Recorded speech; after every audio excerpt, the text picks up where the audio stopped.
Why is everyone triggered right now? Hello, you amazing human, and welcome back to the channel. Today we're exploring something that might be affecting every single person on the planet right now.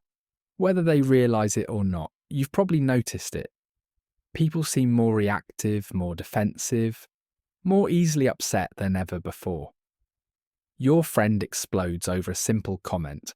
Strangers argue in supermarket queues, and even you might find yourself snapping at things that wouldn't have bothered you before. What if this isn't just about politics or social media, though they might be symptoms of something deeper? What if there's a massive shift in human consciousness that's literally rewiring our collective nervous system? And once you consider what might really be happening, you could find yourself not only stopping taking other people's reactions personally, but also learning how to navigate this time with grace and actually use it to accelerate your own growth. I wonder if you'd consider this possibility, that we're in the middle of what spiritual teachers call the Great Awakening, a time when humanity might be collectively raising its vibration and expanding its awareness. But here's something to ponder about awakening. It's not always comfortable. When light shines into dark places, everything hidden gets illuminated, and that can feel overwhelming. Dr. Joe Dispenza's research on neuroplasticity shows us that when our brains are forced to create new neural pathways, it creates stress in our system. Now imagine this happening not just to individuals, but to our entire collective consciousness.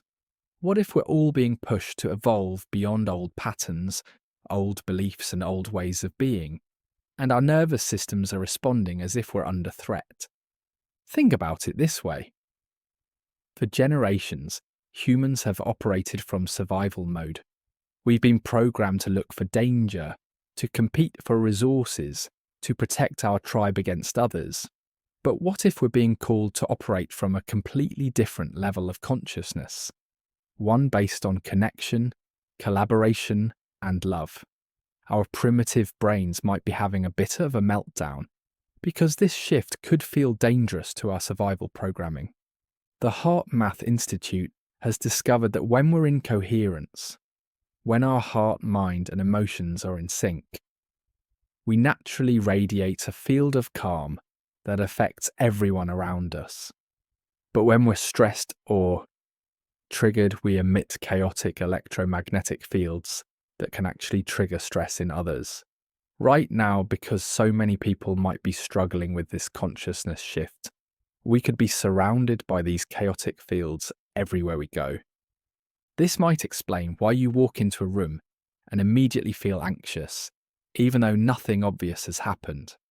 This could be why conversations that used to be easy now feel like walking through a minefield. This might be why even the most peaceful people you know seem to be having moments of unexpected reactivity. But here's what's beautiful about considering this perspective. You're not at the mercy of this collective chaos. You might actually become an anchor of calm in this storm. You could learn to navigate these energies with grace and even use them to accelerate your own spiritual growth. First, I invite you to consider that when someone is triggered, they might not really be reacting to you. They could be reacting to the discomfort of their own expansion. Their soul might be trying to evolve beyond old patterns, and their ego could be fighting to maintain the familiar. When they snap at you or seem unreasonably upset, they might literally be in the middle of an internal battle between who they've always been and who they're becoming. This is why taking things personally right now might be so counterproductive. When your partner gets irritated over something small, when your colleague seems more stressed than usual, when strangers seem ruder, they might not really be responding to the present moment. They could be responding to the pressure they feel to evolve beyond their current limitations. Abraham Hicks teaches us that every emotion is guidance about our alignment with our true self. Right now, people might be feeling misaligned more often because they could be being called to step into a higher version of themselves, but they don't know how to do it. The friction between who they are and who they're becoming might be creating emotional turbulence. So, how might you navigate this time with grace? How could you avoid getting pulled into the collective chaos while still being compassionate and connected to others? First, you might want to consider strengthening your own energetic boundaries. This doesn't mean building walls or becoming cold. It could mean becoming so centered in your own energy that you're not easily knocked off balance by others. Think of yourself as a lighthouse in a storm. You remain steady and bright, offering guidance to others without being affected by the chaos around you. Here's something you might try. Every morning before you interact with anyone, place your hand on your heart and breathe deeply. Imagine roots growing from your feet deep into the earth, anchoring you. Then imagine a golden light filling your entire being, creating a protective bubble around you. This isn't about shutting others out. It might be about staying connected to your own center so you can be truly present for others. Throughout the day, when you encounter someone who's triggered, you might pause and silently send them love. Not pity or judgment, but genuine love and compassion for the struggle they're experiencing. You could say to yourself, I see you're in pain and I send you love. I see you're trying to grow and I support your journey.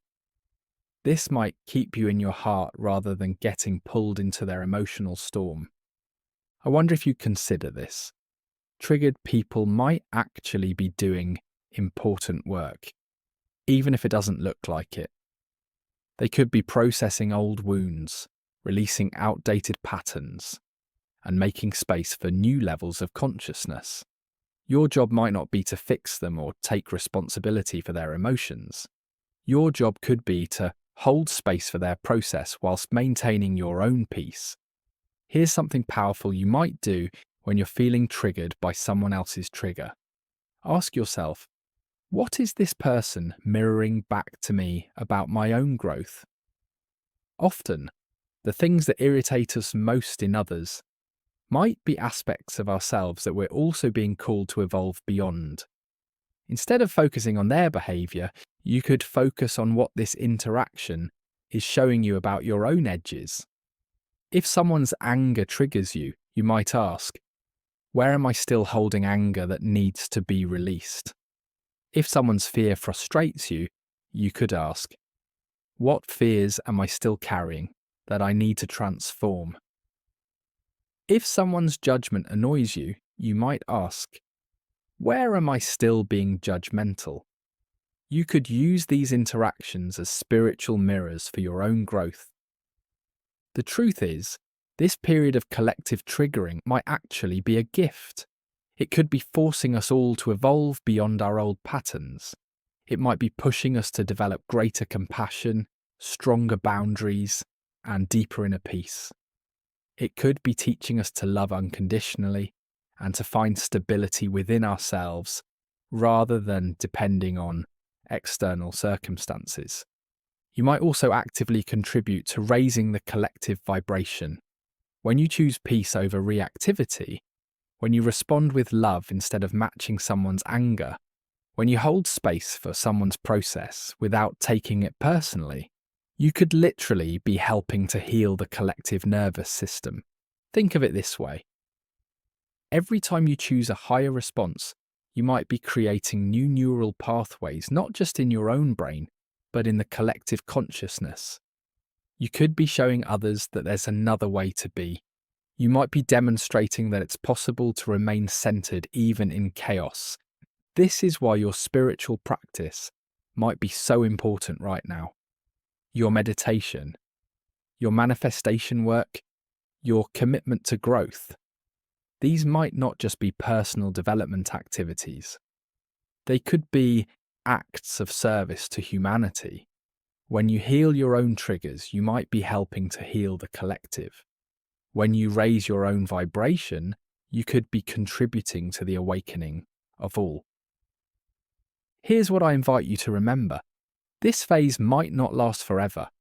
What we're experiencing could be the growing pains of a species learning to live from love instead of fear. It's messy and uncomfortable, but it might also be the most exciting time to be alive.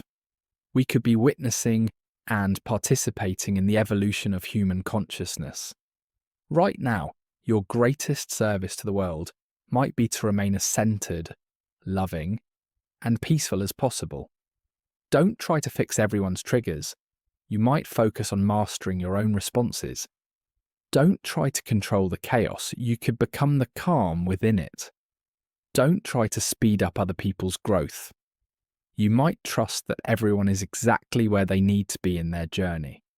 When you consider that everyone's heightened reactivity might actually be a sign of collective awakening, you could navigate this time with so much more compassion and grace.